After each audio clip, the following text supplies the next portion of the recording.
Alright, on newspaper headlines review this morning, we begin with the Punch newspaper, and we've got this headline that says 4 arrested as police shoot 2 Ogun traders. From the Punch newspaper, 4 arrested as police shoot 2 Ogun traders. There was tension on Thursday in the Olumori area of Abeokuta, the Ogun state capital, when some policemen allegedly shot 2 traders. Newsmen learned that 4 persons had been arrested in connection with the violence, which created panic in the area and led to gridlock for several hours. The operatives were reported to have stormed the Pepe Market while attempting to arrest a suspected internet fraudster known as Yahoo Boy, and findings showed that stray bullets from the policemen hit 2 pepper sellers in the market. You can catch that story on the Punch newspaper. 4 arrested as police shoot 2 Ogun traders. And moving on, wife cuts husband's tongue, nose in Imo. That's another story on the Punch newspaper this morning. Wife cuts husband's tongue, nose in Imo.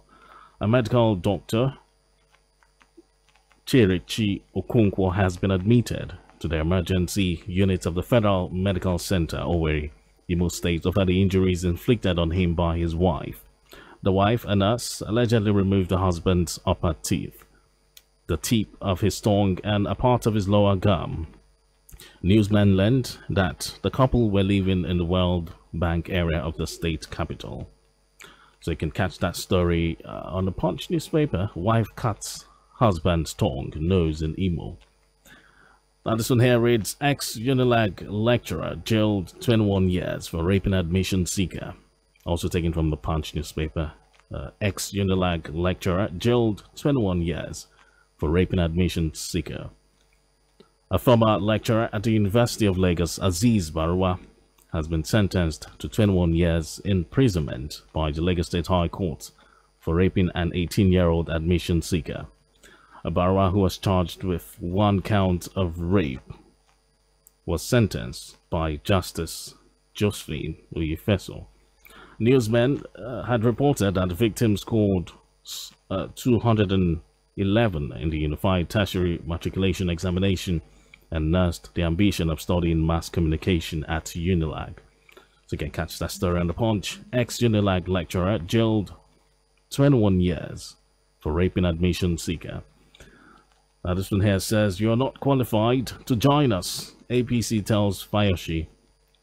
Also from the Punch, the Ekiti State chapter of the All Progressives Congress has advised a former governor of the state, Ayodele Fayoshi, to perish the thought of defecting to the APC. The state's publicity secretary of the party, Adeajayi, said this in Ado-Ekiti on Thursday. He said the party was not a dumping ground for failed politicians, adding that Fayoshi was not wanted in the party because of his antecedents. You're not qualified to join us, APC tells Fayoshi. That's another story taken from the Punch newspaper this morning. Right, and moving on, still from the Punch, and this one here reads, Can BBOG knock Senate on Boko Haram education bill? The Senate on Thursday started work on a bill for a law seeking the establishment of a national agency for education and rehabilitation of repentant Boko Haram insurgents. When it eventually becomes a law, it will ensure the radicalization of repentant Boko Haram militants and other insurgents. The bill, which was sponsored by the All Progressives Congress member representing Yobe State's Yobe East Senatorial District and former governor of Yobe State, Senator Ibrahim Gaidam, passed the first reading on Thursday. Can BBOG knock Senate on Boko Haram education bill? From the Punch. Now let's look at this one very quickly. Coronavirus, no Nigerian among 29 infected foreigners, says China. No Nigerian among 29 infected foreigners, says China. That's a headline from the Punch newspaper this morning. It says the Chinese government on Thursday there was no Nigerian among the 29 foreign citizens in China with the coronavirus. 2 of them were reported to have died. China stated this on Thursday in its daily bulletin on coronavirus through its embassy in Abuja. So you can read more on that story On the Punch newspaper, no Nigerian among 29 infected foreigners, says China. Now let's look at this one again. Flight diversion. Yes, also from the Punch newspaper, flight diversion. British Airways to compensate Nigerian passengers. And it says British Airways has said it will compensate its passengers whose flights were diverted to Accra, Ghana, due to the inclement weather in Lagos. The General Manager of West Africa British Airways, Mr. Kola Olayinka, on Thursday apologized to the affected passengers. He said in a statement that the situation was as a result of delays and diversions of flights occasioned by the inclement weather that caused poor visibility at the Murtala Mohammed International Airport in Lagos. Flight diversion. British Airways to compensate Nigerian passengers. Now moving on to The Nation newspaper. And this one here reads, Ikeja Electric donates to Ikorodu General Hospital. The Ikeja Electric PLC has donated an ultra-modern phototherapy machine and clinical supplies to General Hospital, Ikorodu, Lagos State as part of its corporate social responsibility activities towards improvement of healthcare. At the presentation at the hospital, the Ikeja Electric team, comprising of staff members from the headquarters in Ikeja and Ikorodu business unit, presented the items to the management of the hospital in Ikorodu. So that story is taken from The Nation newspaper. Ikeja Electric donates to Ikorodu General Hospital. And I've got another headline here, which we'll be looking through. It says, NDPHC, Lagos to improve power supply. NDPHC is partnering the Lagos State government to improve the supply of electricity. The agency will evacuate more than 300 stranded megawatts and distribute it to consumers. However, there are concerns among stakeholders about its implementation. You can read that story on The Nation newspaper. NDPHC, Lagos to improve power supply. Right, and let's see for more stories. From The Nation newspaper, this one here reads, Buhari won't quit over insecurity, says government. Buhari won't quit over insecurity, says government.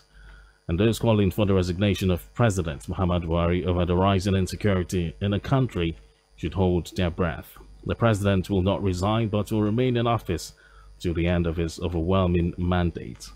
Minister of Information and Culture Lai Mohammed observed on Thursday that reckless comments by some Nigerians, especially religious leaders, are capable of aggravating the nation's security crisis. You can catch that story on The Nation newspaper this Friday morning. Buhari won't quit over insecurity, says government. Right, let's look at this one here. It says, federal government, no going back on social media regulation. Also taken from The Nation, no going back on social media regulation. And the federal government has said there is no going back on its move to regulate social media in the country.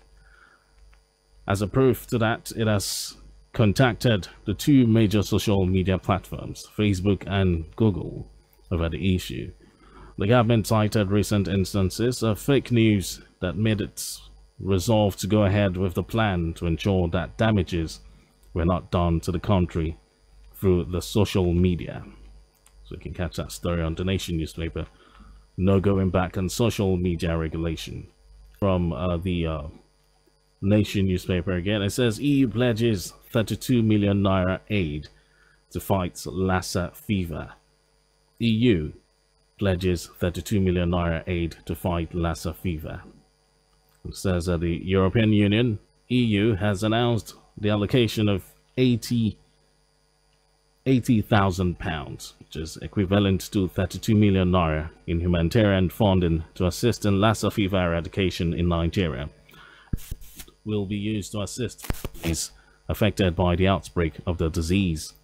The EU fund is also expected to support the Nigerian Red Cross in promoting hygienic practices and disease transmission control. EU pledges 32 million naira aid to fight Lassa fever. Taken from The Nation newspaper this Friday morning. Well, that's how much we can take this morning on newspaper headline review. Remember, you could get yourself a copy of the dailies or go online to read more and can interact with us on social media on Facebook, Lagos Traffic Radio 96.1 FM, and on Twitter at Lagos Traffic 961. And our website remains www.trafficradio961.ng, and can interact with me on Twitter at Mike James 202.